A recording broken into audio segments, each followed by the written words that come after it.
2025 Porsche Macan Electric Review. The Porsche Macan is going electric. It costs more, but offers more performance. Has the switch from combustion power been worth it? Pros: explosive performance, impressive handling, huge range of customization options, improvement on second row space. Cons: big price increase over old model, about 500 kilograms heavier than old model. Suspension fault on our first test car. With electric vehicle adoption in Australia increasing year on year, Porsche is hoping its customers will be ready to make the shift with the all-new 2025 Porsche Macan. It sits on a brand new electric platform shared with Audi, and is Porsche's second electric vehicle after the Taycan, and soon to be followed by the 718 range. We had the chance to drive both the Macan 4 and Macan Turbo. While these are the only two models being launched at the moment, Porsche is expected to announce a new entry-level variant and potentially a GTS variant in the coming months. How much does the Porsche Macan Electric cost? The dual-motor all-wheel drive Macan 4 is priced at $133,700 before on-road costs, with the Macan Turbo ringing in from $180,100 before on-roads. As with all Porsche products, there's an extensive list of options available, things like optional colors, 13 standard and 59 individual options, 8 wheel designs, 8 interior trims colors, and further style customizations. Porsche Macan Electric pricing. 2025 Porsche Macan 4 Electric, $133,700. 2025 Porsche Macan Turbo Electric, $180,100. What is the Porsche Macan Electric like on the inside? Such a big leap in pricing, you'd hope, would come with an increase in quality and customizability, and that's what Porsche has done with the Macan. In addition to a litany of external colors, 13 standard colors and almost 60 individual colors to pick from, the interior can be totally customized to the buyer's tastes. There are 8 interior colors to choose from, with a wide variety of combinations and materials to also pick from. Even the key, which has received a redesign, can be customized. Build quality feels like a big step up from the previous generation. It feels better built than the KN2, which is built in Slovenia as opposed to Germany for the Macan. The new Macan Electric sits on a longer wheelbase, which means leg and knee room are improved in the second row. The previous Macan was a little compromised for space in the second row, but now you can easily fit a 185 cm tall adult in the second row with an equally sized adult in the first row. Depending on the spec, you also get quad-zone climate control with controls on a screen located at the back of the center console. Infotainment has seen a huge step forward in terms of usability and computation. The screen ahead of the driver is a 12.6-inch curved display like the one seen in Taycan and KN. The infotainment screen is a smaller 10.9-inch display with an optional all passenger 10.9-inch display also available on the Macan 4 and Turbo. Coding now comes in the form of Android Automotive OS, which is a totally different base to the last Macan. It's a much smarter way to run a vehicle's operating system, as the base system is managed and maintained by Google, while the top layer, the part seen by the customer, is controlled and designed by Porsche.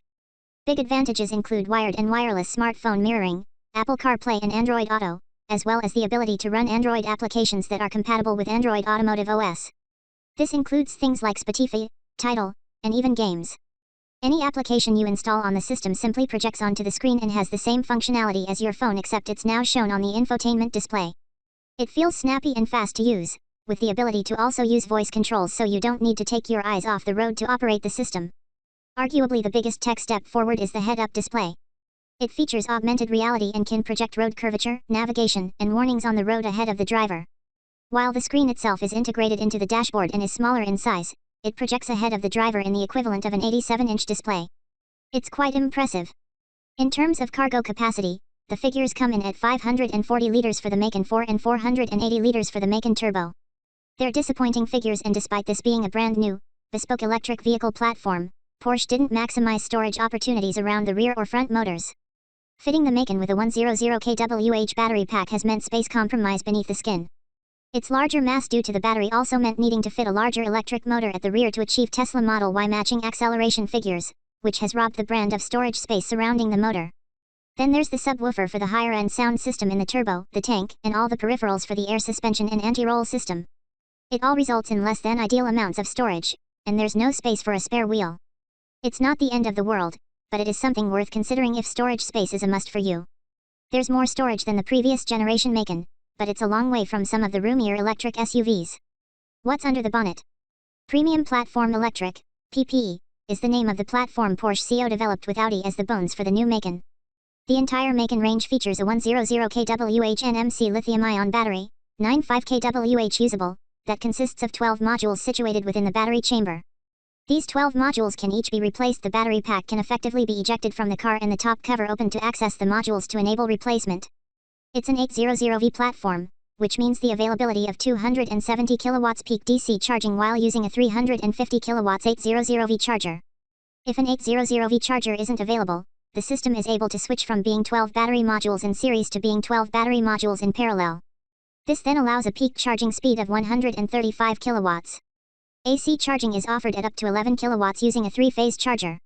Interestingly, and for the better, Porsche has moved the charging port from the front of the vehicle to the rear. Porsche retains 2 charge ports, one exclusively for AC charging, the other capable of charging both AC and DC. It makes accessing fast chargers with shorter cables much easier. The entry-level Macan 4 uses a dual motor setup and produces 285 kilowatts of power and 650 Nm of torque. That output is boosted when using launch control, offering a peak 300 kilowatts of power and 650 Nm of torque.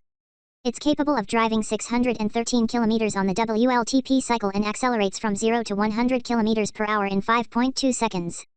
Moving up to the Macan Turbo changes the rear motor to a more powerful unit. It's shared with the Taycan Turbo GT, and it offers up to 430 kilowatts of power and a mammoth 1130 Nm of torque. With launch control enabled, that figure increases to 470 kilowatts of power and the same 1130 Nm of torque. It'll travel 591 km on the WLTP cycle and does 0 to 100 km per hour in 3.3 seconds. How does the Porsche Macan electric drive?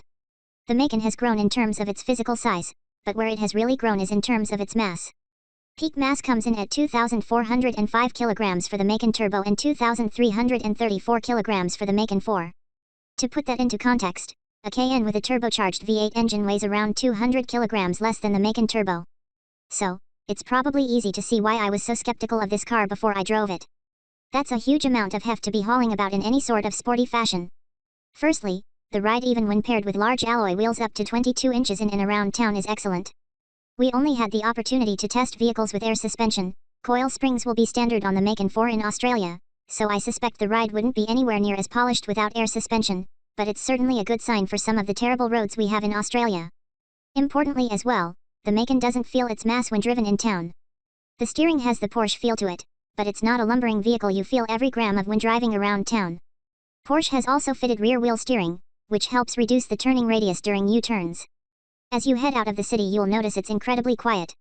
Yes, all electric cars are quiet, but it appears Porsche has gone to a significant amount of effort to ensure very little road noise enters the cabin. Even with the sporty tires on the Turbo, there isn't a great deal of tire or road noise that enters the cabin. Both the Macan 4 and Turbo have explosive acceleration. Give the throttle a stab in either vehicle and they pin you back in the seat, more so in the Turbo. It's on another level when it comes to acceleration. It's relentless and quite satisfying. One thing I didn't love was the lack of single-pedal driving. I'm probably a bit spoiled having a great system in our Tesla, but most brands these days offer a single-pedal driving mode. Hyundai and Kia even offer something like 5 different Regan modes to pick from. Porsche relies on the brake pedal to do all the work. So, while there are still friction brakes, and their big 400mm rotors on the Turbo, it's always using Regan when the brake pedal is used. The only time it doesn't is when you exceed the limits of Regan and the friction brakes are required.